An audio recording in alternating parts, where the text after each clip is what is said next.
অফিসে জয়েন করেছি মাত্র 1 মাস হলো। প্রচুর কাজের প্রেশার যাচ্ছে। কোনো ইম্পর্টেন্ট কাজ করছো নাকি? আচ্ছা শোনো না, তোমার কাজটা না পরে করো, আমার এই কাজটা একটু আর্জেন্টলি করে দাও না প্লিজ। একদম হাঁপিয়ে উঠেছিলাম। তাই বর্ষা যখন ঘুরতে যাওয়ার জন্য ফোন দেয় তখন বেশ খুশি হয়েছিলাম।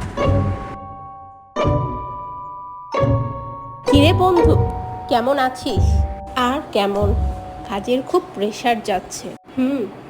একদম ঠিক বলেছিস, নতুনদের উপর প্রেশার বেশি।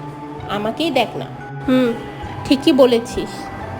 যাক বাদ দে, তোর খবর বল, কেমন আছিস? আমার খবর ভালোই। জানিস, অন্তু এসেছে কানাডা থেকে, তাই ঠিক করেছি এই শুক্রবার শহর থেকে একটু দূরে যাব। তুই কি আমাদের সঙ্গে যাবি? সম্মতি দিয়ে ফোনটা রেখে দিলাম।